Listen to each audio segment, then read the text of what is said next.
Muy buenos días, bienvenidos a La Brújula por Radio La Luna, bienvenidos al mes de junio. Estamos entrando en el mes 6 del año. ¿Cómo estamos entrando en el mes 6 del año? Le cuento, aquí en la zona del Palomar, con 18 grados centígrados. La verdad, entramos muy bien en junio.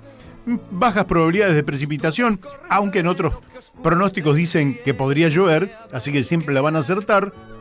Una humedad del 47%, vientos a 18 kilómetros por hora. ¡Qué bien! ¡Qué bienvenidos por junio! A todos. Muy buenos días, Daniel de Abrantes. ¿Qué tal? Buenos días, Mario.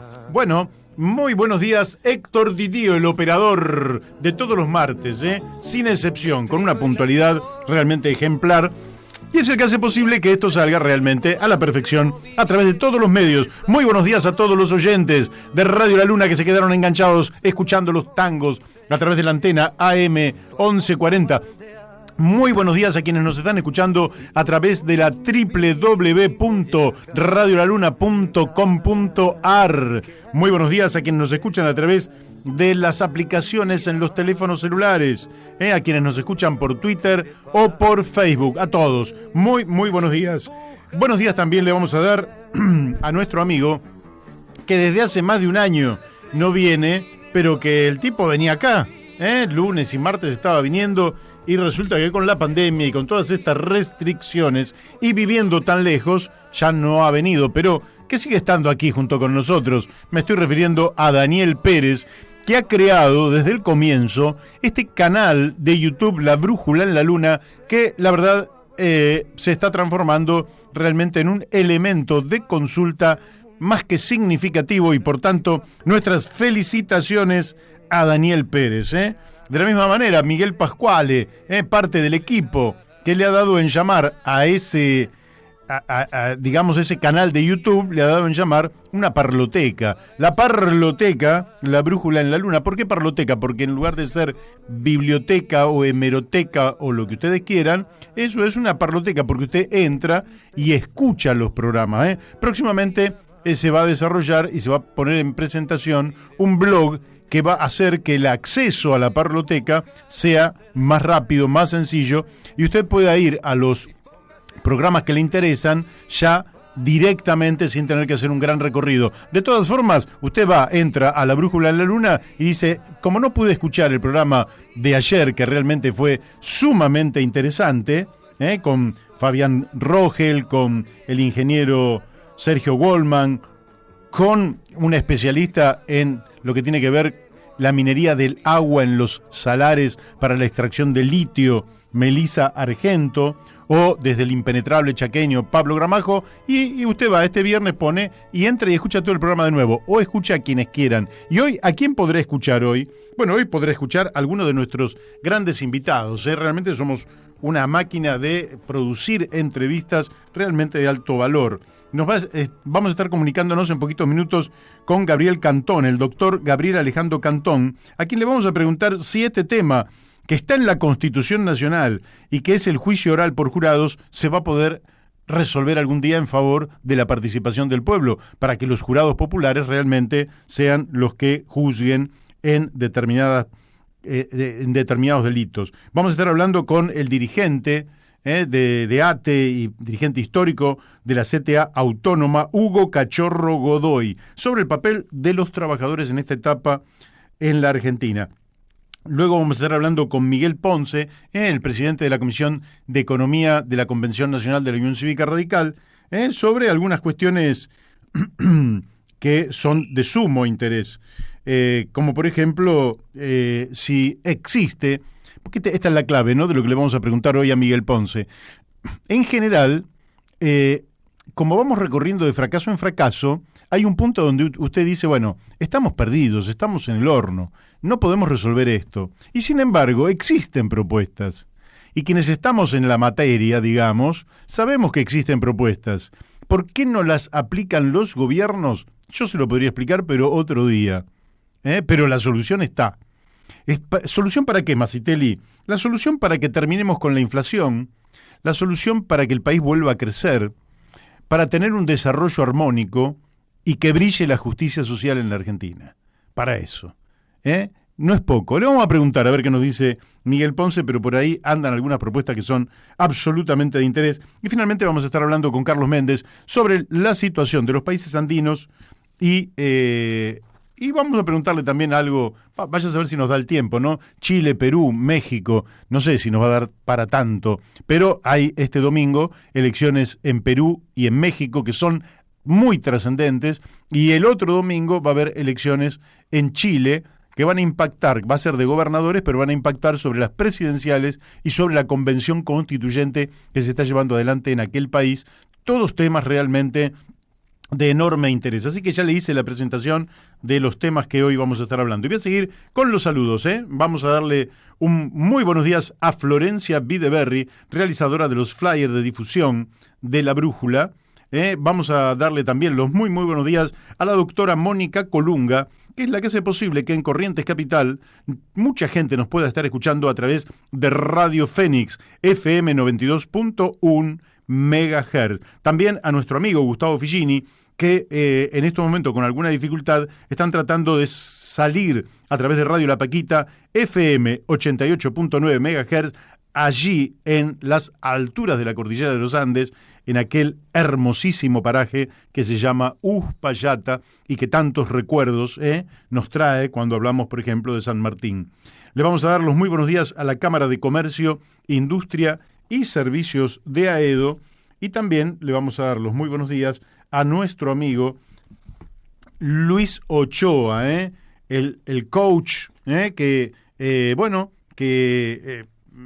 prepara a quienes quieran realmente mejorar todo lo que tiene que ver con la gestualidad, la presencia oratoria de quien necesita mejorar, perfeccionar, elaborar mejor su presencia para cuestiones laborales, para cuestiones profesionales, para un profesorado, para una maestría, para lo que fuera en la vida. Siempre cuanto mejor sea su expresión, cuanto más pueda transmitir lo que desea transmitir, es mejor. ¿Y qué puede hacer sino preguntarle a un profesional? Y ese profesional es nada menos que Luis Ochoa. Quien quiera el teléfono, después se lo pasamos.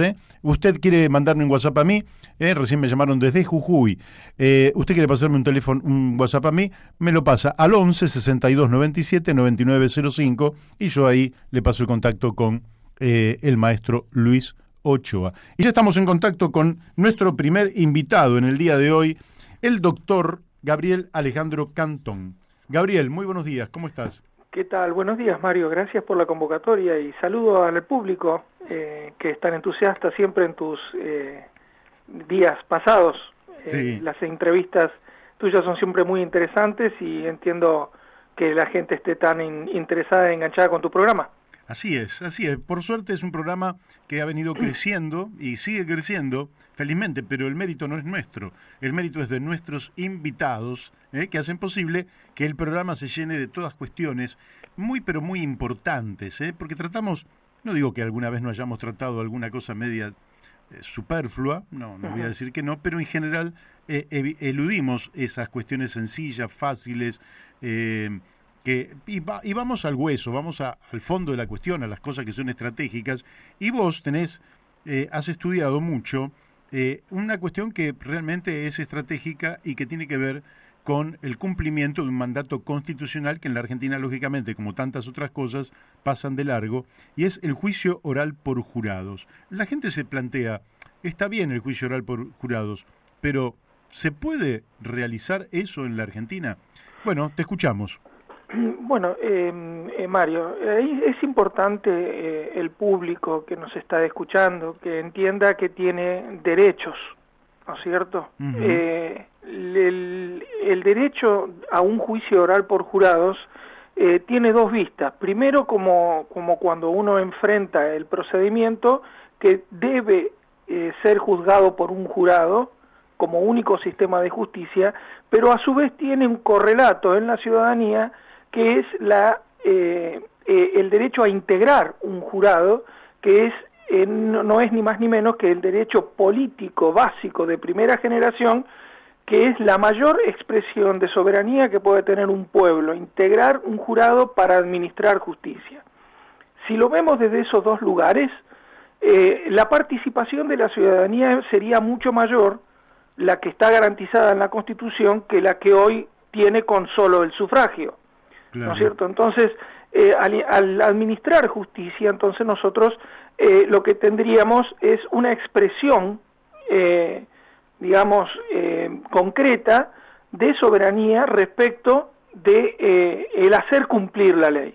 Me preguntás si es posible, y la Constitución está redactada de una forma muy específica, y es una maquinaria, como te decía el otro día, de reloj. Funciona como un sistema de pesos y contrapesos, ¿no es cierto? Claro. Al no tener nosotros un jurado en funciones como único sistema de justicia para asignar la responsabilidad penal, entonces nosotros nos falta una pata. ¿Por qué? Porque el poder judicial, por estructura normativa constitucional, es designado por el poder político, sus autoridades en su totalidad. Y hablo de los fiscales, hablo también de los jueces, son designados por procedimientos, actualmente me refiero, por procedimientos políticos, es decir, propuesta del Ejecutivo, acuerdo del Senado. Bueno, participa la política en la designación de esas autoridades. El Consejo de la Magistratura... Las funciones que cumplen son el problema, porque el juez es designado por la política, pero no debe tomar decisiones de responsabilidad penal. No, las decisiones de responsabilidad penal le competen al pueblo. Sí. Entonces, su designación tendría una función procesal, de custodia del procedimiento. Lo mismo ocurre con el Ministerio Público Fiscal, que el artículo 120 pide autonomía de funcionamiento. ¿Cómo le garantizamos eso? Si la designación de sus autoridades son por el poder político, debieran ser elegidas por la ciudadanía, porque de lo que se trata el Ministerio Público Fiscal es la persecución criminal. Entonces, ¿a quiénes representa ese fiscal en la búsqueda de hacer cumplir la ley? Al pueblo argentino. Entonces, justo que debiera ser elegido por el voto directo. O sea, entonces, me pregunta si es posible. Claro, por supuesto que es posible. En la reforma, nosotros planteamos que... Pero déjame hacerte un corte ahí, que es muy interesante esto que decís, porque también yo he escuchado muchas propuestas de elegir a los jueces a través del voto, pero en este caso estamos hablando del Ministerio Público Fiscal, estamos hablando del jefe de los fiscales, si se quiere. Claro, en realidad ahora, no sería el jefe de los fiscales solamente, sería el fiscal general de la Nación, sí, que lo vota todo el pueblo, el fiscal general provincial, que lo vota la jurisdicción provincial para donde va a trabajar, y el fiscal de distrito, que lo vota el distrito donde va a trabajar. Está bien. Ahora, eso no daría lugar a que se introdujeran, yo te lo pregunto porque sí, considero que son preguntas que te haría el oyente. Sí, sí. ¿No daría lugar a una campaña demasiado demagógica por parte de quienes aspiran a un lugar en una fiscalía? Y la otra que te querría decir, sí, ¿no sería conveniente que los periodos estuvieran perfectamente establecidos para que nadie pensara que se va a quedar para siempre en un lugar, en lugar de un lugar inamovible como prácticamente son ahora los lugares en el Poder Judicial? Contesto la primera pregunta. La primera pregunta se responde muy sencillo. El procedimiento de elección de los fiscales se haría en el año no electoral político para el resto de las autoridades. ¿Sí? Sí. Primero, con un procedimiento electoral distinto del nacional para el resto de las autoridades y con especificidades muy concretas respecto de los periodos sobre los cuales cada una de las autoridades del Ministerio Público deben ser elegidas. ¿Sí? Ahora, yendo a la segunda pregunta, la Constitución Nacional pide que yo le garantice al funcionario del Ministerio Público una cierta estabilidad.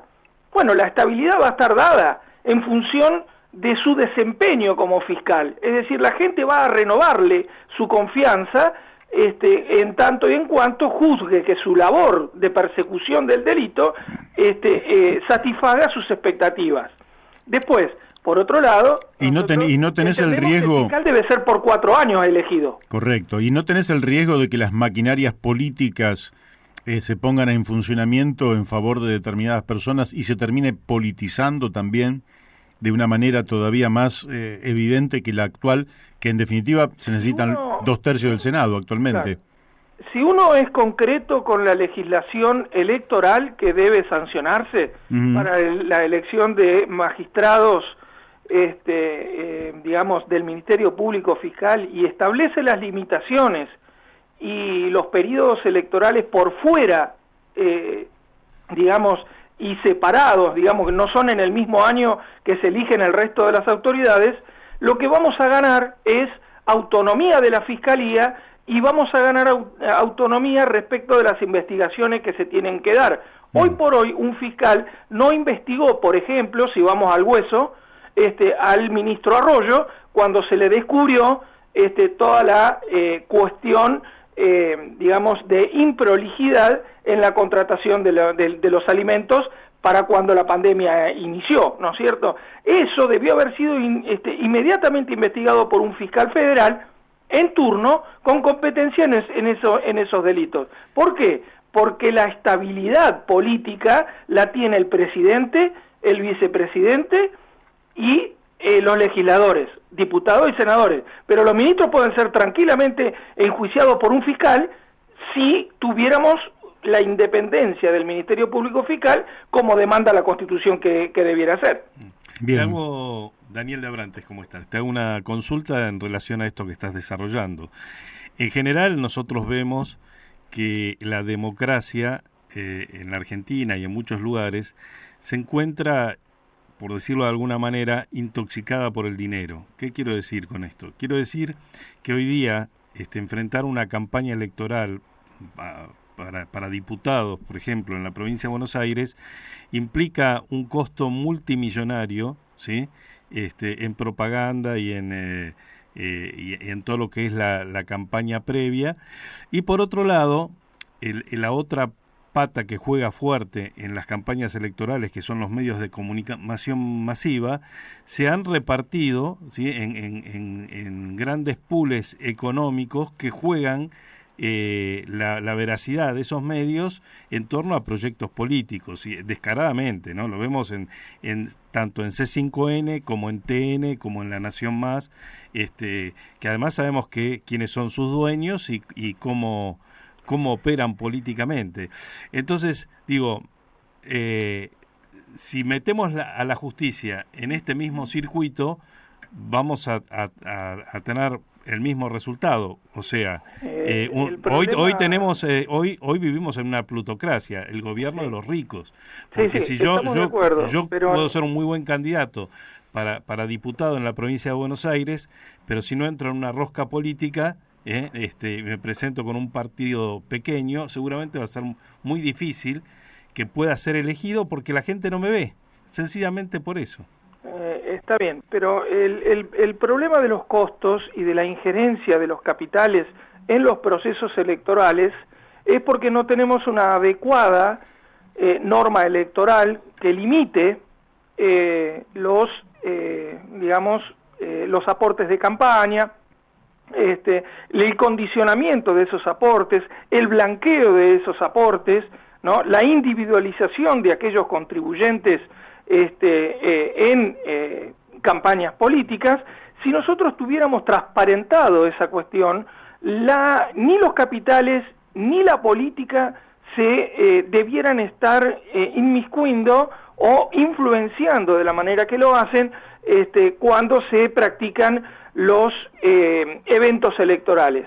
El voto sigue siendo nuestro, Mario, y nosotros tenemos que propiciar las herramientas legales para transparentar toda la cuestión que hay en torno de los aportantes de campaña.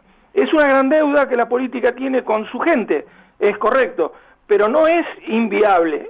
Nosotros solamente nos hace falta que nos sentemos todos a sincerarnos realmente qué es lo que está escrito constitucionalmente y buscar la mejor manera para implementarlo. Y te dejo una última cuestión para analizar que te va a dejar pensando. A ver. Si yo te dijera que la ley nacional electoral es inconstitucional, ¿vos qué me decís?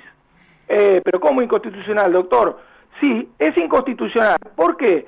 Yo te pregunto, ¿vos podés elegir un nombre y apellido ahora en las elecciones que vamos a tener legislativas? ¿Vos podés poner un nombre y apellido en el Congreso, llámese diputado o senador, o votás una lista? No, votás una lista. Eso no es voto directo. Claro, no. Es inconstitucional que así sea. Vos decís la lista sábana. Claro. Sí, claro. Es inconstitucional.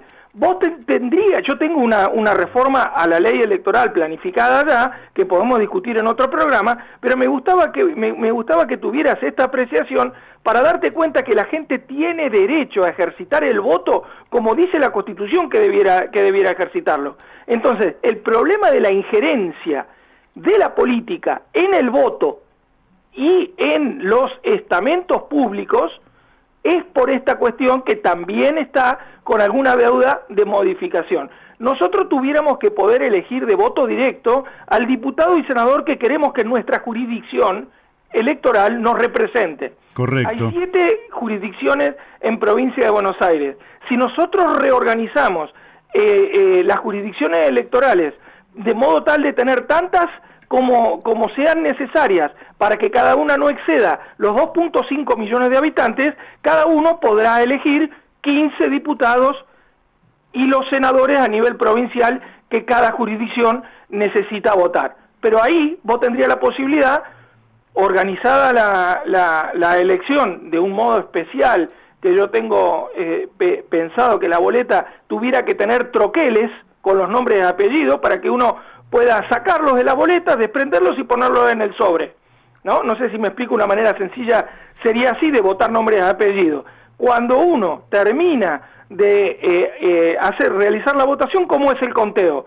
Los candidatos, la cantidad de votos de cada candidato se suban para determinar la cantidad de votos que la fuerza política sacó. La que mayor votación haya recibido de entre todos sus candidatos, esa es la primera fuerza. Y la segunda fuerza sería la que entra en segundo término. Pero ¿en qué orden van los candidatos? No en el orden que decide el partido político, sino en el orden que puso la gente. Es decir, si ganó el radicalismo, bueno, el radicalismo. ¿Y cuál es el candidato que va primero? El que más votación sacó dentro del partido, ¿correcto? Y entonces así sucesivamente la gente va a estar decidiendo en cada distrito y en cada jurisdicción provincial qué diputado con nombre y apellido va a representarlo, no una lista que después, digamos, cuyo orden decide un partido político. ¿El partido político es necesario para la estructura democrática? Sí, correcto, pero no para tomar esa clase de decisiones. Sí, bueno, eso te voy a decir, en principio lo que más ofende, digamos, a la democracia son las listas sábanas, claro, donde en una lista puede haber, como fue en 2015, que me tomé el trabajo de contar, 145 candidatos por lista sábana. Quiere decir que nadie sabía quiénes eran los que integraban esa lista y por tanto la gente termina votando al primero, que puede ser el presidente, y de ahí arrastra 140 y pico de candidaturas que son los que van a constituir las instituciones de la democracia, pero que nadie los conoce. Yo comparto que si tuviéramos por jurisdicciones y fueran uninominales las disputas, el diputado que llegaría con todo el respaldo de su pueblo y ya no debería rendir cuentas, pleitesías y servicios al aparato político o al líder que lo designó con el dedo, sino que sería un verdadero representante del pueblo que lo votó. Tendría independencia, por supuesto. Tendría independencia. Están diciendo correctamente la Constitución Nacional. Artículo 49 y 54. 49 diputados, 54 senadores. ¿Sí? Dice que debe ser por el voto directo. ¿Por qué la gente no puede votar por el voto directo? Y ahora tenemos que el kirchnerismo pretende imponer la ley de lemas. Encima de que ya el procedimiento es inconstitucional como está, queremos redoblar la apuesta, hacerlo todavía más inconstitucional todavía, más indirecto sería. Sí, claro, la ley de lemas felizmente no va a poder surgir ahora porque querían unificar las dos elecciones y no vamos a tenerla, pero vamos a tener unas primarias bajo este régimen y efectivamente las elecciones del 14 de noviembre también bajo el mismo régimen. Gabriel, el tiempo se nos fue, pero vamos a seguir con esto. No, encantadísimo. Y vamos a medida que se acerque la fecha de la elección, vamos a ir también mostrándole a la gente que efectivamente la provincia de Buenos Aires en particular debería tener mayor independencia, quizás desdoblar las elecciones. Y un tema que me interesa mucho es el de las autonomías municipales, que está en el artículo 123 de la Constitución Nacional y que en la provincia de Buenos Aires nunca pudo alcanzarse, aunque también creo que está en la Constitución provincial. Sí, eso lo podemos tratar con detalle si querés más adelante, en una futura entrevista, y te presento el proyecto de reforma electoral que yo diseñé, si querés. ¿Cómo no? Con todo gusto. Quedamos así, Gabriel. Te mandamos un fuerte abrazo. Gracias, igualmente. Chau. Hasta luego. Bueno, hemos hablado con el doctor Gabriel Alejandro Cantón, que está trabajando sobre algo que es bastante interesante, que es ver cómo nos regimos por la Constitución Nacional. Es decir, algo que no se debería ni discutir. Pero la Constitución es violentada porque el artículo 14 bis de la Constitución, por ejemplo, es violentada sistemáticamente, ¿verdad? Entonces, aunque la Constitución, por ejemplo, garantiza, que ahora lo vamos a hablar con Hugo Cachorro Godoy en un minuto, por ejemplo, un salario mínimo vital y móvil, la verdad es que no existe el salario mínimo vital y móvil en la Argentina. ¿Por qué? Porque un salario mínimo vital y móvil debería contemplar un nivel donde le asegure la alimentación, la vestimenta, la vivienda, la educación de los hijos, la asistencia sanitaria, el transporte, el esparcimiento, las vacaciones, la previsión. Eso dice la ley. Sí. ¿La ley sabes de cuándo es, Daniel? Sí. De 1964. Impulsada por Alfredo Palacios. Claro, y fue en el gobierno del doctor Arturo Illia. Entonces, efectivamente, los socialistas vinieron bregando y ese salario ha descendido tanto que no alcanza siquiera para cubrir la canasta básica de alimentos. Es decir, si nosotros nos regimos por la Constitución, nos sentamos todos alrededor de una mesa y decimos, bueno, antes que nada vamos a respetar la Constitución Nacional, Argentina daría un salto cualitativo en todos los órdenes, en el orden institucional, en el orden económico, en el orden social, en el orden también educativo. Ahora, de lo que se trata en la Argentina es hecha la Constitución, hecha la trampa. Hecha la ley, hecha la trampa. Bueno, en la Argentina, 1994, se hizo una Constitución, que lógicamente el objetivo central que tenía era la reelección de Carlos Menem, pero en el medio se introdujeron una cantidad de elementos y de institutos muy interesantes que si se los respetara, Argentina podría realmente salir adelante. Ya estamos en contacto con Hugo Cachorro Godoy. Buenos días, Hugo, ¿cómo te va? Hola, Mario, ¿cómo estás? Muchas gracias por llamar, qué alegría escucharte. Y bueno, igualmente para nosotros, aparte con casi todos los amigos, hace tanto tiempo que no nos vemos con este tema de la pandemia, que bueno, espero que cuando terminemos esta etapa podamos tomar un buen café, por lo menos. Sí, recién estuve en un programa hermano de otra radio, Uh-huh. y el programa se llama Hasta que vuelvan los abrazos. Ah, mira. Y entonces yo le decía que me encantaba el nombre, porque bueno, porque es así. Seguimos, no nos van a poder quitar los abrazos, Mario. No, lógicamente. Somos pequeñas bolsas cargadas de sentimiento, de emociones, de sensibilidades, ¿no? Y esos somos los seres humanos. Después tenemos la racionalidad que nos acompaña y nos ayuda a mejorar la calidad de vida. Pero básicamente eso se sostiene en las relaciones afectivas entre nosotros. Y eso me parece que es lo que hay que preservar por sobre todas las cosas. Y espero que, superada la etapa de estos contagios masivos, podamos volver a abrazarnos. Me parece muy bueno el título de ese programa. Hugo, Bueno, te quiero preguntar por lo siguiente. Lógicamente que estamos en un clima de pandemia y es atendible que el protagonismo que la clase trabajadora pudo tener en otras etapas de la vida argentina no la tenga hoy, porque efectivamente esto inunda todo y condiciona todo. Pero ¿no sentís que está un poco apagado el papel de la clase trabajadora en un contexto donde además de la pandemia se suman caída del salario, caída de las jubilaciones? ¿No sentís que está faltando mayor protagonismo? Depende de dónde lo mires. Si lo mirás desde el lado de quienes estamos poniendo el cuerpo y dejando nuestras vidas, como por ejemplo son los trabajadores de la salud, en el sostenimiento de esta pandemia,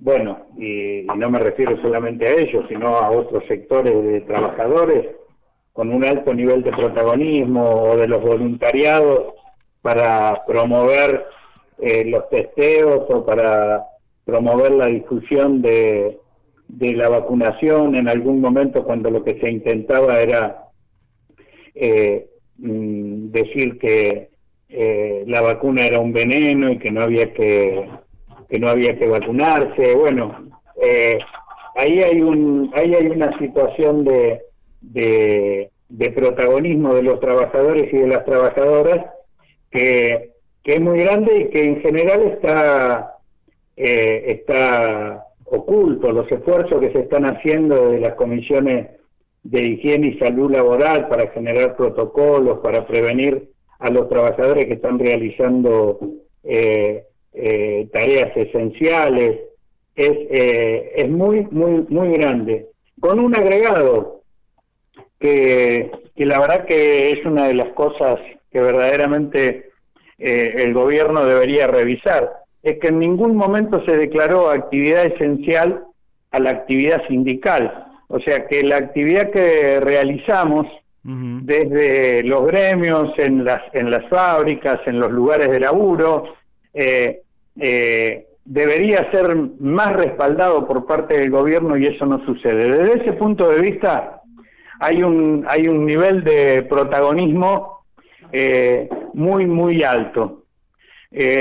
Quizás hay un dato de esta realidad que está ocultado por la pandemia, que es la pandemia en serio, que es la crisis del sistema capitalista, y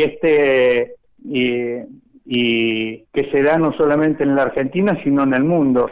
En ese sentido, la pandemia está actuando como un encubridor de esa crisis de fondo, y no permite que quienes así lo vemos podamos estar en nuestros principales espacios de protagonismo político, que son las calles, que son las asambleas, para poder expresar la opinión desde las y los trabajadores en esta crisis humanitaria que estamos atravesando.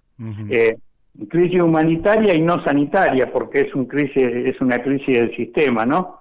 Sí. Desde este punto de vista sí, y eso a veces lo tenemos que lamentar, porque hay acciones patronales que deberían ser mucho más fuertemente repudiadas y rechazadas por parte de nuestra sociedad, y al no poder expresar ese debate en asambleas, en las calles, eso limita la intervención política de la clase trabajadora. Desde ese punto de vista, quizás hay ciertas limitaciones que nos están condicionando a un mayor protagonismo, es así.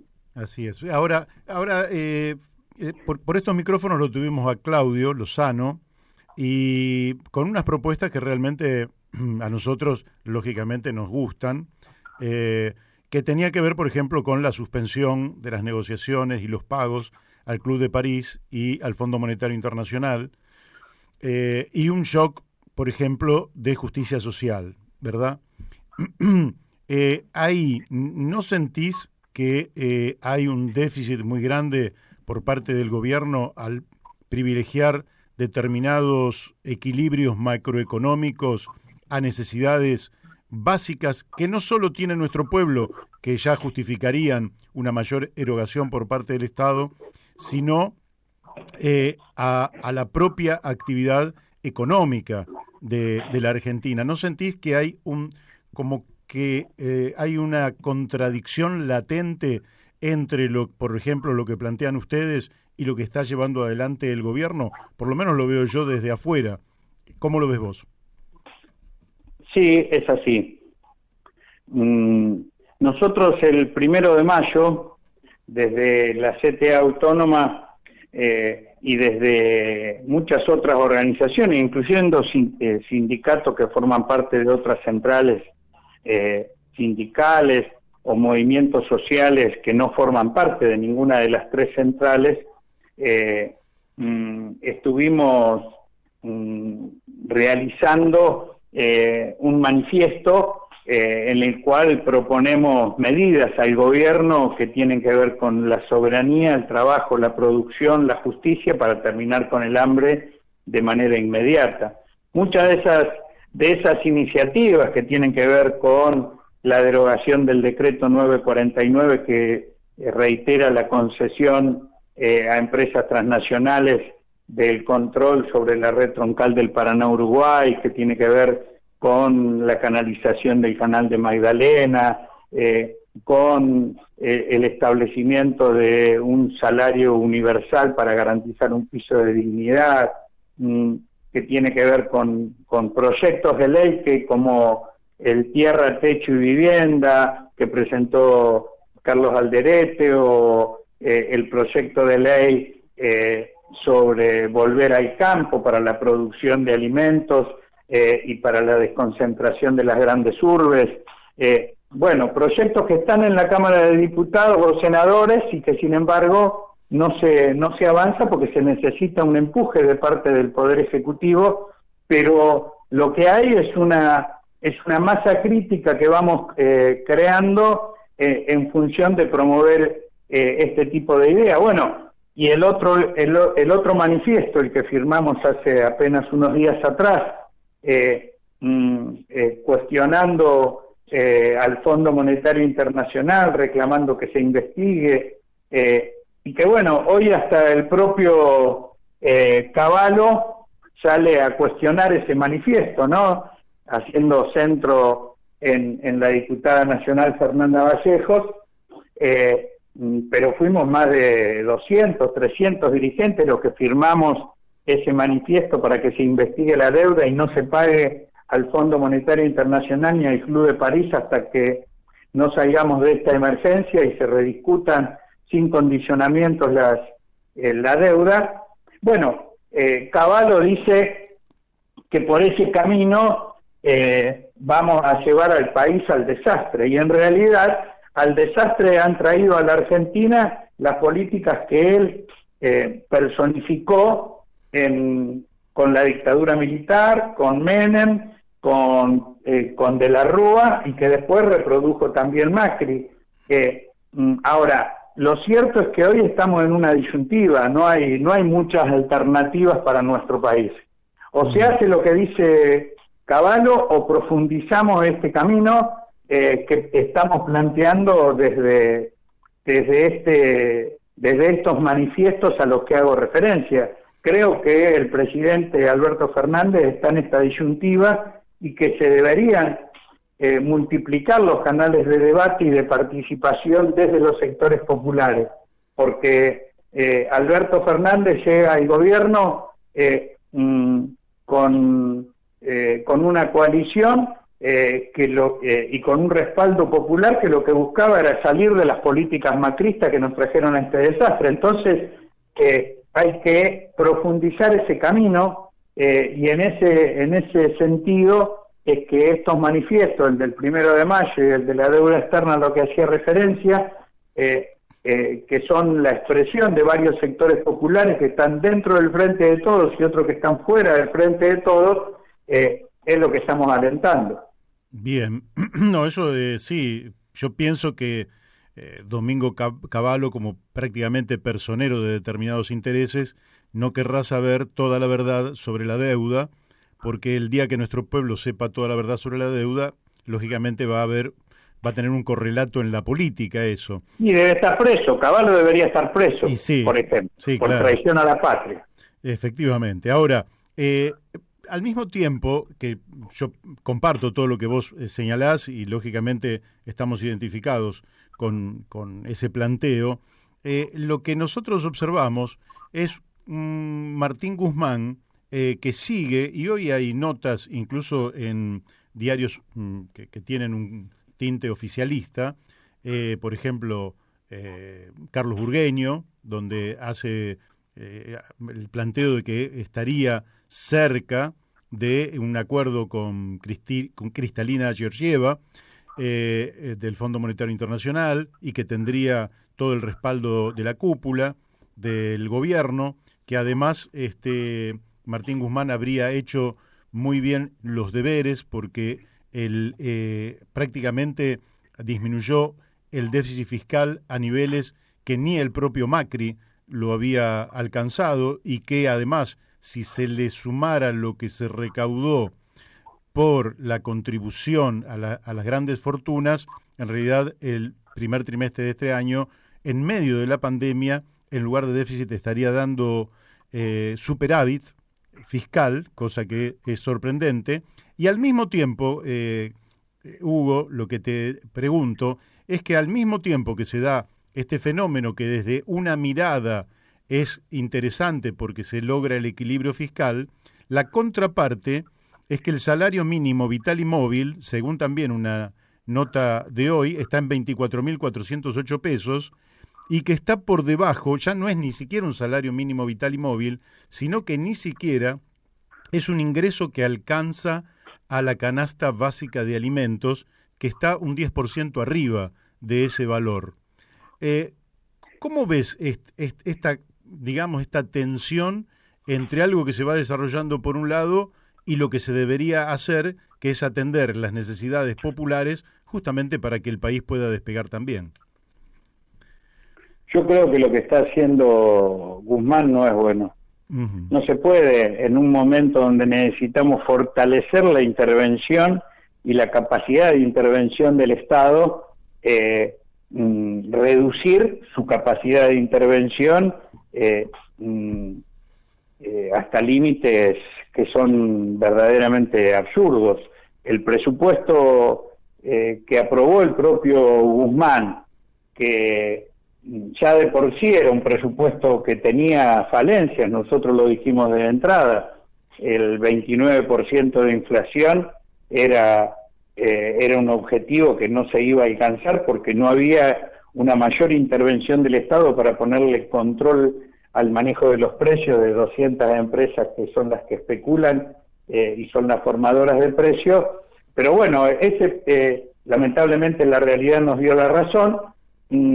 Ese presupuesto tenía previsto un déficit del 4,5%. Así es. Y que en el primer semestre no haya déficit, lo que está diciendo es que el esfuerzo que recae sobre los sectores más desprotegidos de nuestro país.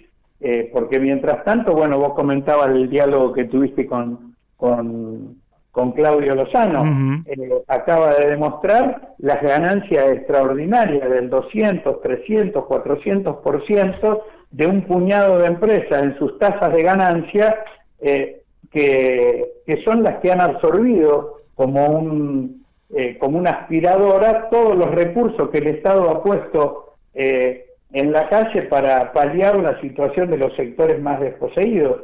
Entonces, hay algo que está fallando en la política económica y que evidentemente Guzmán debe revisar. Y si no, el presidente Alberto Fernández le debe hacer revisar, porque si no, como en menos de un año de pandemia, de donde se derrumba toda la actividad económica, hay grupos de empresas que se la siguen llevando con pala y se la llevan al exterior, no es que se la meten en el bolsillo y lo gastan en el almacén de la esquina, uh-huh. Y la mayoría de nuestro pueblo, en el seno de nuestro pueblo, crece el hambre y la pobreza. Evidentemente, se deben hacer mayores esfuerzos de parte del gobierno para que el Estado no ponga el esfuerzo en la reducción del déficit. Ese es un argumento neoliberal que ni siquiera los principales países del mundo, miren Estados Unidos, Alemania, cualquier país de los grandes países, no están poniendo el centro en el déficit fiscal, sino que están poniendo el centro en la reactivación productiva y en la inversión para el desarrollo científico-tecnológico de los países que le permitan enfrentar esta pandemia. Entonces, evidentemente, hay mucho que ajustar de parte del gobierno y es así, es una tensión que, que está y que no se puede ocultar, y que los trabajadores y trabajadoras, lo que estamos haciendo es de ampliar los consensos y las masas críticas en varios sectores que como te explicaba antes, poder sumar voluntades en pos de una línea de intervención del Estado distinta, y por eso que hemos propuesto estos dos manifiestos y estas propuestas que es así como decís, muchas de esas propuestas no se llevan adelante, estamos haciendo fuerza para que el presidente las tenga en cuenta. Hugo, te quiero hacer una pregunta que tiene que ver, este domingo se cumplieron 100 días desde el lanzamiento del Consejo Económico y Social, y bueno, Gustavo Vélez escribió una nota sobre digamos lo que el Consejo habría alcanzado o estaría iniciando, y la verdad que uno lo ve y dice, lo que él dice está bien, pero tengo la impresión de que hay una diferencia entre lo que él dice y la práctica real y concreta de este Consejo Económico y Social, que debería ser un foro multisectorial de debate para encontrar las mejores soluciones. ¿Ustedes han participado en ese foro?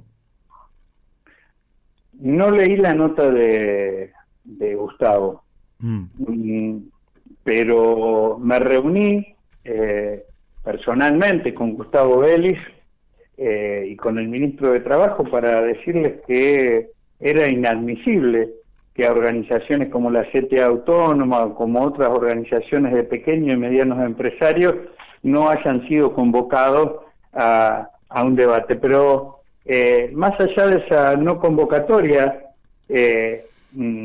a las actividades formales de este Consejo, que en términos teóricos y como criterios generales respaldamos, pero que lamentablemente hoy está constituido como una formalidad. Ni están convocados todos los que deberían ser convocados, ni hay una dinámica de trabajo, de producción, de debate, que tengan en cuenta todas estas propuestas de las que te hablaba antes, y que lo que deben buscar son respuestas inmediatas. No hay una pospandemia, no hay medidas que se deben tomar después de la pandemia. Las medidas que no se tomen hoy, en el medio de la pandemia, buscando orientar la perspectiva de salida en un sentido distinto al de la concentración de la riqueza en pocas manos, que es la tendencia general del impacto de esta pandemia, lo que va a traer como consecuencia es que vamos a salir de ella mucho más debilitados en términos de la capacidad de los pueblos de construir medidas de transformación.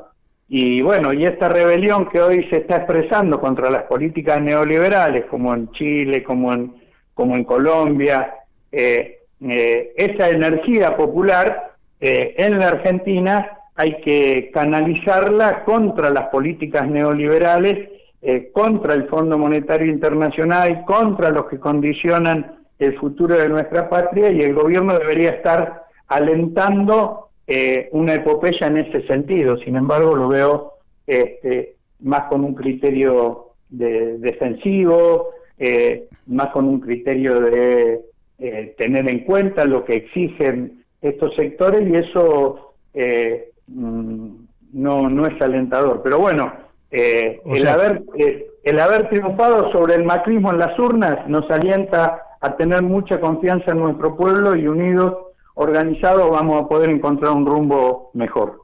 Bien, vos creés que todavía, es la última que te hago, creés que todavía se está a tiempo de aprovechar esta crisis pandémica para darle una orientación distinta a esta Argentina que viene ya con 45 años de decadencia? Sí, más que aprovechar la crisis pandémica, yo lo que diría es aprovechar las energías de nuestro pueblo, que no cesa de buscar alternativas superadoras al neoliberalismo, como se demostró en las urnas. Entonces creo que hay que aprovechar esa energía, alentarla, y que la unidad que en un momento nos sirvió para echar a Macri, ahora nos sirva para transformar favorablemente a los intereses del pueblo argentino la situación en nuestro país. Y eso requiere una más fuerte intervención del Estado. El dilema es el que plantea Cavallo o el que planteamos en estos manifiestos los sectores populares. Creo que en eso está claro, y en esos dilemas es donde se tiene que definir el presidente Alberto Fernández, ¿no? Bien, bueno, confío en que lo va a hacer teniendo en cuenta la voluntad popular que lo llevó a la presidencia. Y bueno, yo espero que para bien del pueblo lo resuelva de esa manera. Veremos cómo se dan los hechos y la seguimos en otro momento. Hugo, yo te agradezco muchísimo tu participación aquí en La Brújula. Mario, para vos, para tu equipo, mi abrazo y mi saludo a todo el equipo, a toda la audiencia. Muchísimas gracias. Bueno, hemos hablado con Hugo Cachorro Godoy, dirigente histórico de ATE, de la CTA Autónoma, militante del Campo del Pueblo, hombre que estuvo preso en épocas de la dictadura y que merece todo mi respeto, más allá de si hay diferencias de tipo política, porque sé que toda la vida ha puesto el cuerpo desde el campo de los trabajadores, desde el campo popular, desde la defensa de los intereses nacionales. Así que vamos a la tanda, ¿te parece? Y después volvemos con más de La Brújula, con más invitados y profundizando otros temas. Seguimos aquí en La Brújula, y muchos mensajes por este tema de de la entrevista con Hugo Cachorro Godoy.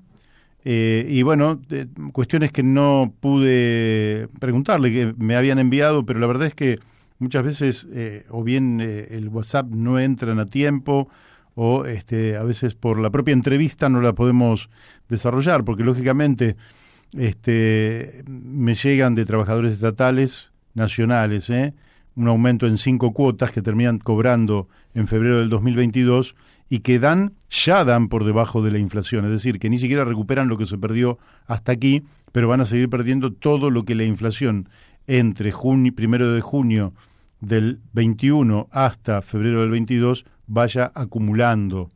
Es decir, bueno, me llegan varias quejas, pero no, bueno, yo nunca debato con los entrevistados, que en general son amigos y que, bueno, ellos expresan, y los oyentes, que no necesitan que yo les explique, saben interpretar, porque hay momentos en que también los dirigentes están haciendo equilibrios, quizás pensaron que el gobierno iba a investigar la deuda externa, quizás pensaron que el gobierno se iba a parar frente al Club de París y al Fondo Monetario Internacional, quizás pensaron que todos esos actos de corrupción que estuvieron en el marco del endeudamiento argentino iban a ser sacados a la luz y entonces se iba a generar un poder político, por lo menos que pusiera en tela de juicio es todas estas maniobras financieras, parasitarias y especulativas que son las que empobrecen al pueblo argentino, y el gobierno hasta aquí no les ha dado respuesta. Yo, como no tenía ninguna expectativa con un Alberto Fernández, al que siempre consideré como un hombre de centro derecha vinculado a las grandes corporaciones económicas, bueno, la verdad que no tuve ninguna expectativa, pero tengo que reconocer que el 48% de nuestro pueblo lo votó en la expectativa de que nos alejara de esta lógica con la cual Macri gobernó, que parten de un diagnóstico que está totalmente equivocado y por eso nunca logran dar respuesta a los problemas de nuestro pueblo. Ese es el drama que estamos viviendo. Qué hermoso tema, ¿eh? Barrio Belgrano, cantado por María Graña. Hermoso, ¿eh? Qué linda voz que tiene. Una de las mejores cantantes de tango de la Argentina. Sin olvidarnos de Adriana Lecuna, que canta tangos y que lo canta tan lindo y que algún día tendrá que venir a la radio y cantarnos algo aquí. Estamos ya en contacto con nuestro amigo Carlos Méndez. Carlos, ¿cómo te va? Muy bien, Mario, ¿cómo estás? Bueno, bien. Bueno, te hemos mandado tarea para el hogar, así que la vamos a ir desglosando lentamente, de manera que nuestros oyentes que sufrieron un sofocón, y andás a ver algunos a dónde terminaron, pero porque tuvimos acá un problemita técnico, pero ahora ya estamos de nuevo ordenados y ya el oído de nuestros oyentes acomodado, para un poco ir interpretando qué es lo que está pasando en el contexto por fuera de la Argentina, sobre todo cuando sabemos que va a haber este domingo elecciones en países muy amigos, muy hermanos y muy gravitantes, como por ejemplo es el caso del Perú. Y de México, sí. Y de México también. Claro. Mario, mira, pero quiero comenzar primero con algo, bueno, algo no menos agradable, bueno, esto sí que es agradable, que son saludos, y aprovechamos la radio, qué mejor medio, ¿no es cierto? Dale. Y recuerdos para ti de parte de Fernando Cortés, de Córdoba, desde Córdoba. Muy bien, muchas gracias. Él recuerda a Mario Masitelli, con el cual viajaron en el año 2004 a Santiago de Chile, en un homenaje por el aniversario de la muerte del secretario general del MIN, Miguel Enríquez. Así es. Que, bueno, me contaba que ustedes estuvieron en dicho homenaje y que posteriormente habían regresado, por Mendoza hasta sus respectivos lugares. Así es. Este saludo y recuerdo también de otro aniversario se lo envía Fernando Cortés, quien nos escucha desde Córdoba. Bárbaro, bueno, un fuerte abrazo para Fernando. No sé si la fecha es exacta, pero sí estuvimos en Santiago de Chile para aquel aniversario, y la verdad que fue una jornada de gran provecho, digamos un acto más que interesante, y siempre uno tratando de aprender, y aprendiendo también mucho de Chile, porque nosotros nacimos un poco a la política, Carlos, los que tenemos la edad de Daniel o la mía, nacimos un poco bajo esa influencia magnífica de lo que fue la experiencia de Salvador Allende, que terminó en tragedia. Claro. Pero que para nosotros significaba la posibilidad de una sociedad más humana, de un socialismo tal cual nosotros queríamos, tal cual lo había expresado el socialismo argentino históricamente, en el marco del respeto republicano, democrático, del respeto por los derechos humanos, del respeto a la dignidad de cada una de las personas, y veíamos en Salvador Allende un hombre bueno, un hombre que venía de la medicina, y la verdad es que nosotros estamos absolutamente impregnados de aquello. Quizás las nuevas generaciones no hayan tenido esta experiencia y por tanto no puedan no entenderlo, pero nosotros estamos emotivamente comprometidos con aquello. Lloramos tremendamente aquel 11 de septiembre de 1973, que fue realmente una tragedia para los pueblos de América, porque habían decidido que, entre otras cosas, no podía existir, tal cual lo escribe Patricia Verdugo en un libro que ella saca cuando se desclasifican los documentos en Estados Unidos.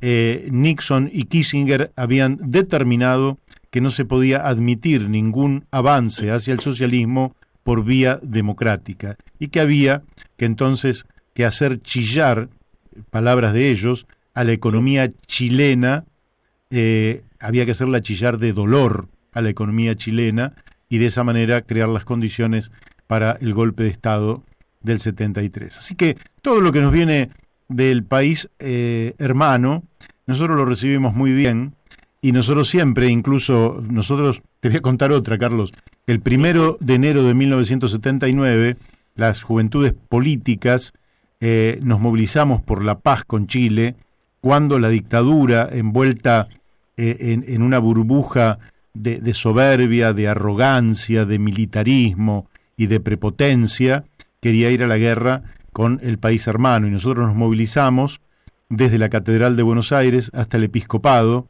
reclamando la paz, y felizmente la intervención de la Iglesia en aquella época impidió que se llegara a un acto de semejante locura.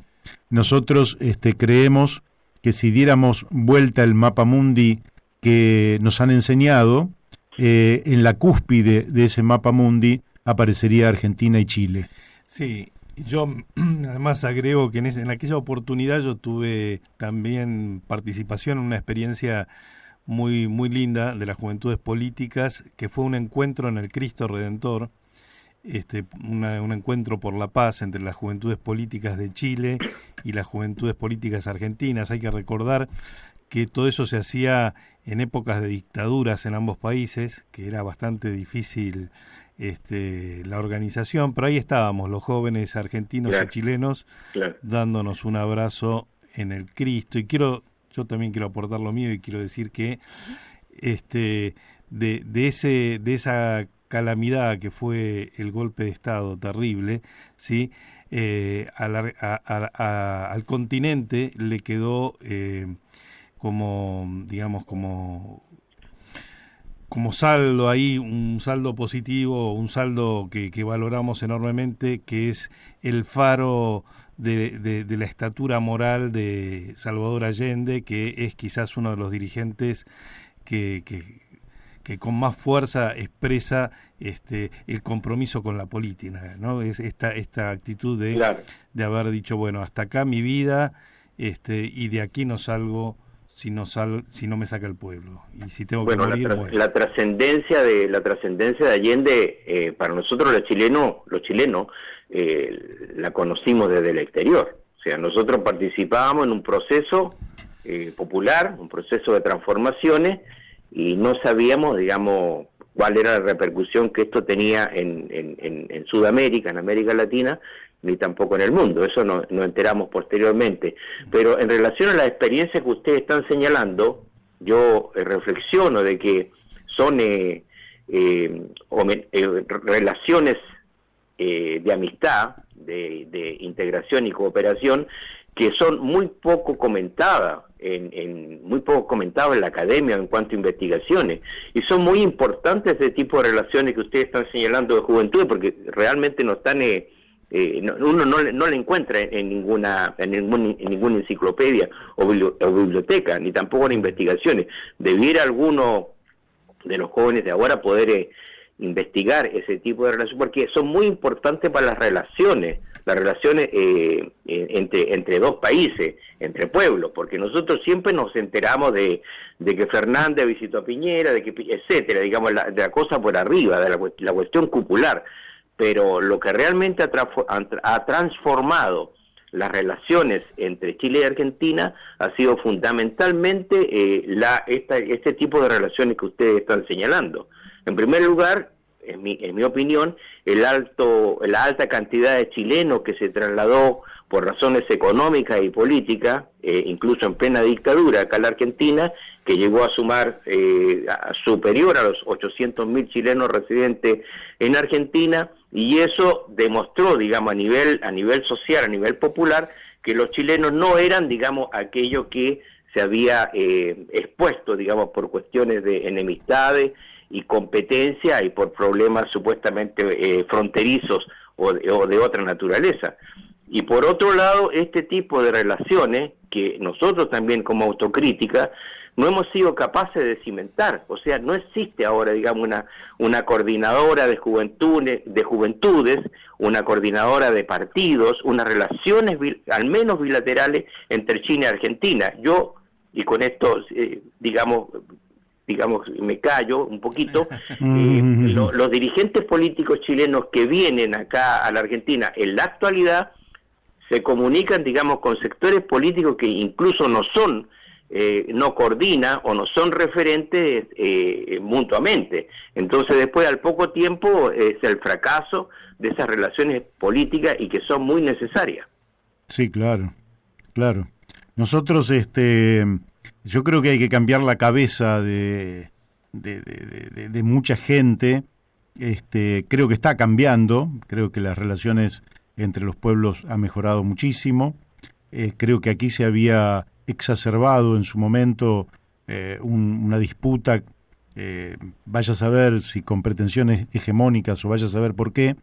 Y creo que ahora ha mejorado, pero necesitamos mejorar muchísimo más porque somos, lógicamente, una de las regiones más complementarias y son tanto los beneficios mutuos que podríamos obtener de una mayor complementariedad que realmente uno no entiende la lentitud con la cual se va dando esta integración regional. Pero no tengo ningún tipo de dudas que el destino está marcado. En los próximos 1000 o 2000 años, Chile y Argentina van a seguir estando unidas por la cordillera de los Andes. Y eso, en definitiva, puede ser una divisoria administrativa, pero no puede ser una divisoria humana, porque los humanos no podemos reconocer esas divisiones que en realidad son propias de una época donde, había que delimitar las jurisdicciones, y está bien que eso ocurra, pero donde efectivamente lo que hace grande a los pueblos es la hermandad y la sinergia que se genera en un vínculo vital entre las partes, un vínculo creativo que haga que la vida sea cada vez más bella, que la vida sea cada vez más digna y que merezca ser vivida. Camino por el cual no vamos en la actualidad. Pero volvamos entonces al principio. Habíamos hablado de que hay elecciones en Perú y México. Empezá por donde vos quieras. Bueno, vamos a comenzar por México, que está más lejos. Dale. En distancia. Ahí hay una elección, ¿no es cierto?, a medio periodo presidencial. Y esto, digamos, están las expectativas de si el oficialismo, su partido de Morena, el partido de López Obrador, va a conservar la mayoría que tiene, digamos, en el Congreso. Uh-huh. Lo que se vota el 6 de junio son 15 gubernaturas, como ellos dicen, 30 congresos locales, diputaciones y ayuntamientos. Votan más de 93 millones de mexicanos y están en juego más de 21.000 cargos. Es muy importante entonces esta elección, y no vamos a dar pronóstico porque eso digamos nos marea, y a veces digamos el lunes tenemos que corregir todo las cifras que hemos publicitado, pero sí digamos les cuento que la Cámara de Diputados tiene 500 miembros y la actual mayoría la tiene el partido de gobierno, Morena, que tiene 256 diputados. Entonces eso es lo que se va a reformar, y lo que quiero hacer hincapié, Mario y Daniel, y que creo que también tiene una relación negativa con las elecciones en el Perú, es el tema, digamos, de la cantidad de asesinatos de carácter político que se producen en este país.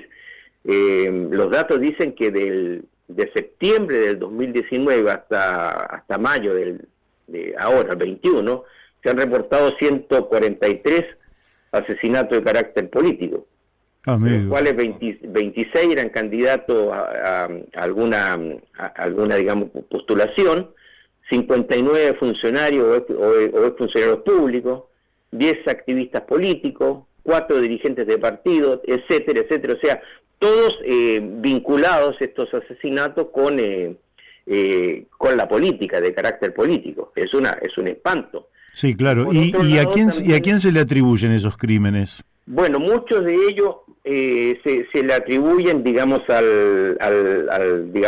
los carteles narcos.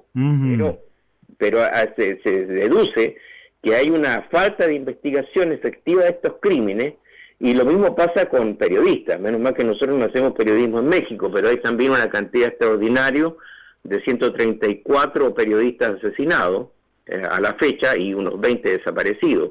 Es uno de los países que tiene una de las tasas más altas de periodistas asesinados. Estos son reportes, digamos, de informes de Reporteros Sin Fronteras. Entonces es una situación muy compleja, digamos, fundamentalmente, bueno, en primer lugar para los ciudadanos, para los que hacen política, y la responsabilidad del gobierno y las fuerzas policiales que están, digamos, pasan por encima o no tienen, ¿cómo se llama?, digamos, operatividad para, digamos, el impedimento y la protección de la ciudadanía y del actuar político. Entonces, esa situación es muy compleja, y nosotros, ya que vamos a Perú, nos encontramos también con la última semana con una situación parecida, y es, digamos, un ataque terrorista que se produjo la noche del domingo 23 de mayo, donde reapareció un grupo subversivo, se dice que de Sendero Luminoso, pero que ellos que utilizan una nominación que es Militarizado Partido Comunista del Perú, pero, digamos, en una elección tan cabeza a cabeza que está en estos momentos sucediendo entre Keiko Fujimori y Pedro Castillo, puede, digamos, también ser una acción, digamos, de intereses para romper el empate técnico que están teniendo estos dos candidatos que postulan, ¿no es cierto?, este domingo 6 de junio en la presidencia del Perú. Claro. Y ellos tuvieron un debate, ¿verdad? El domingo, sí, el domingo pasado. ¿Cómo fue ese debate? Bueno, sí. ¿Perdón? ¿Cómo fue el debate? ¿Sabes algo? Un debate, en primer lugar, fue un debate que fue educado, digamos, no amistoso, pero educado. Se dijeron lo que se tenían que decir. El espanto por parte de Keiko Fujimori, acusando a Castillo, ¿no es cierto?, de terrorismo y vinculándolo a Sendero Luminoso, y por parte de Castillo identificando a Keiko Fujimori, casi con pruebas contundentes, en su relación con la corrupción, en el cual el gobierno es su padre y ella misma han estado implicados, incluso cumpliendo condena. Entonces es el contexto en que se da, digamos, esta elección, con mucha cancha embarrada, podríamos decir. Ahora, da para reflexionar cómo Keiko Fujimori, después efectivamente de estar tan salpicada por hechos de corrupción, salpicadas e involucrada en hechos de corrupción, pueda ser competitiva electoralmente. Es decir, ¿qué papel juega la cuestión ética o moral en la cabeza de los electores, verdad? Claro. Eso por un lado, Mario, pero también recordemos que cuando nosotros informábamos de esta elección en el Perú antes de la primera vuelta, ¿no es cierto?, que había una cantidad de candidatos presidenciales, si mal no recuerdo, 18, sí. Y lo que eso refleja una atomización de los partidos políticos, o sea, la falta de credibilidad de los partidos, y que eso, digamos, es una engaña pichanga, digamos, para el ciudadano, para la gente. La debilidad de los partidos es gravísimo, no es una chacota, porque demuestra a su vez, digamos, y erradica en una debilidad del Estado, la ingobernabilidad. Entonces, ese es el problema con el que se van a encontrar algunos de estos candidatos, pero que salga electo, se va a encontrar con una sociedad en que no van a encontrar, no tienen mayorías propias en el Congreso y van a tener que dibujar una alianza para poder gobernar. Igual, digamos, tienen que establecer o restablecer digamos, una afirmación de la institucionalidad. Las palabras esdrújulas no me gustan mucho, pero es eso, digamos, son las instituciones que están débiles, y eso perjudica a toda la nación, a todo el país, porque no es posible gobernar de esa manera. Así es. Recordemos que hubieron varias renuncias y destituciones de presidentes en los últimos 4 o 5 años. Así es, por hechos de corrupción y un expresidente que se suicidó, yo creo que con dignidad, Alan García, pero dejemos entonces por un momento al Perú de lado y vayamos a el país en el que naciste, que es Chile. Contanos un poco cómo está la cosa en Chile.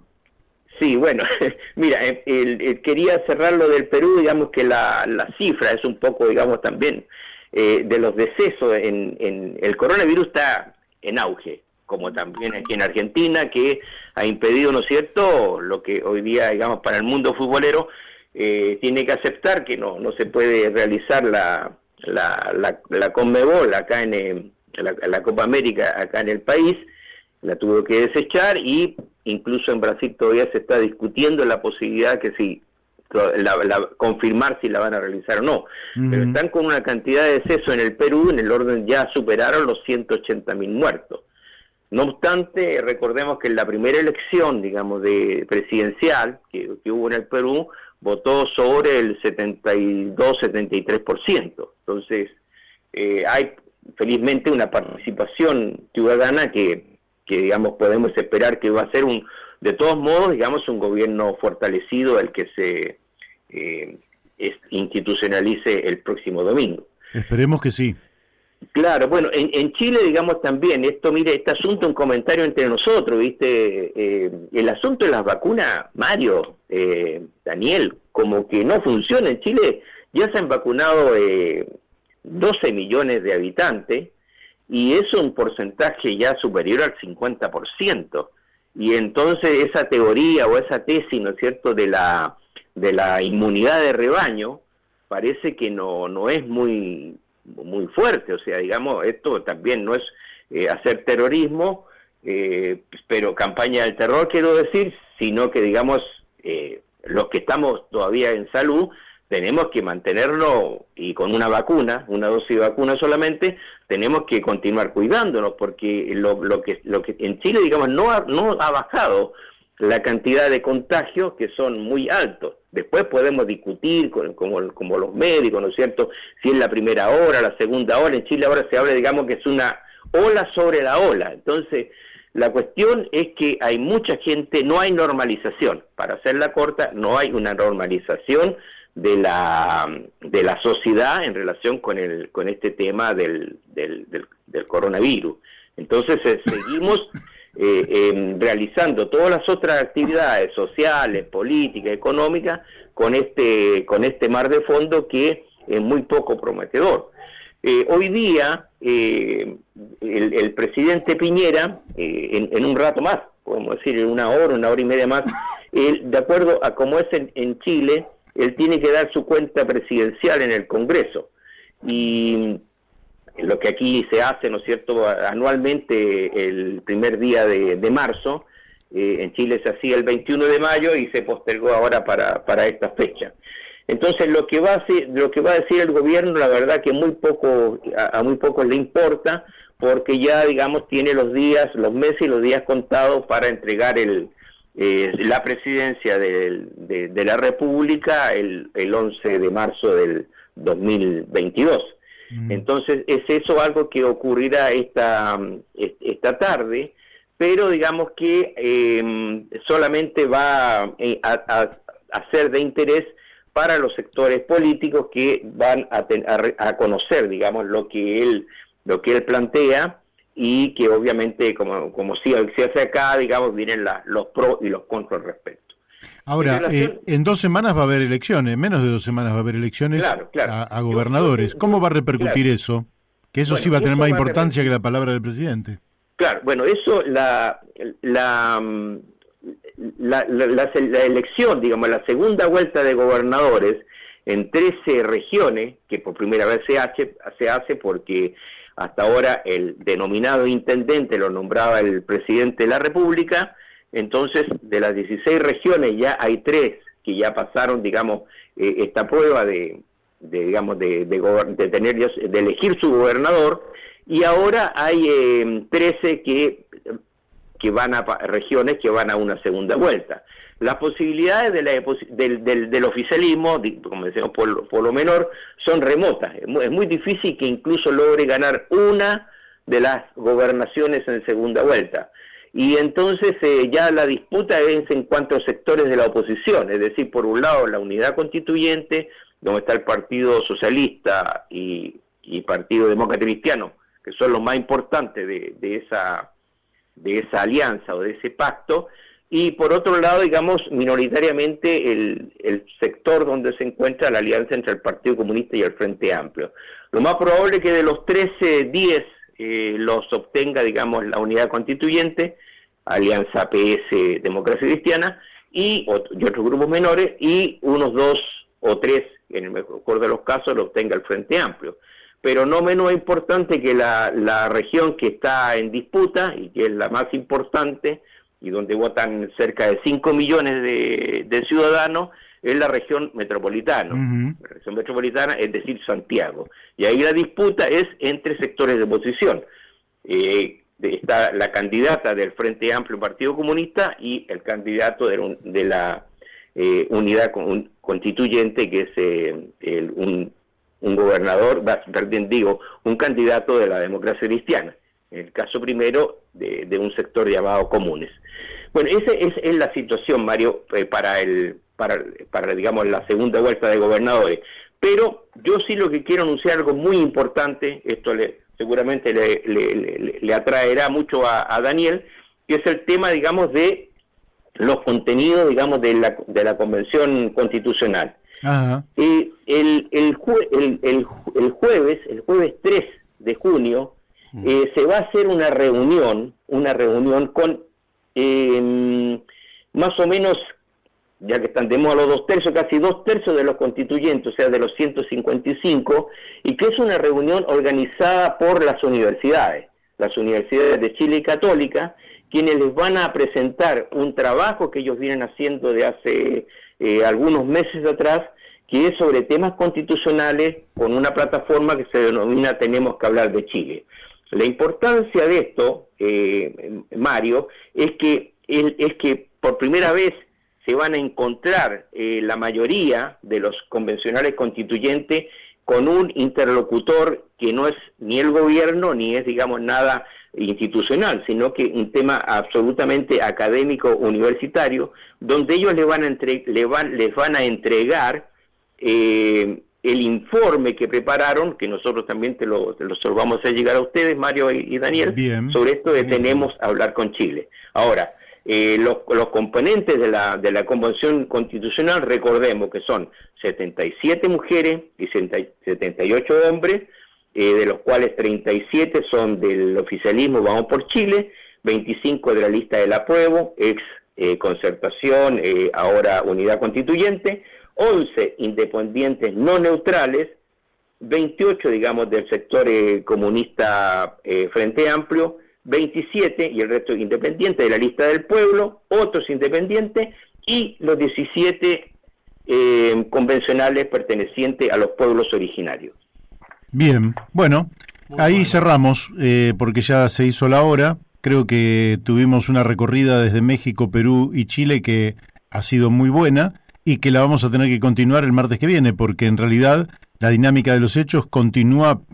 Vamos a tener ya los resultados en México y en Perú, y ya vamos a estar en la inminencia de la elección del día 13 en Chile, más lo que hoy no le damos importancia, como es las palabras del presidente Piñera, pero que quizás diga algo que valga la pena recordar, y este encuentro que señalás para pasado mañana, cuya información vamos a tener nosotros en plenitud el martes próximo aquí en La Brújula por Radio La Luna. Carlos, te mandamos un fuerte abrazo. Y para ustedes también. Bueno, abrazo. muchísimas gracias. Hemos hablado con Carlos Méndez. Nos estamos despidiendo hoy, martes 1 de junio, y ya nos vamos a estar encontrando de nuevo el viernes a las 5 de la tarde. La Brújula por Radio La Luna. No se olvide, vamos a tener un programa con muchísimos invitados. Este viernes va a ser absolutamente interesante. Y ahora no se vaya, quédese con Paco Rodríguez, con España en el recuerdo. Chau, hasta el viernes. Buena semana.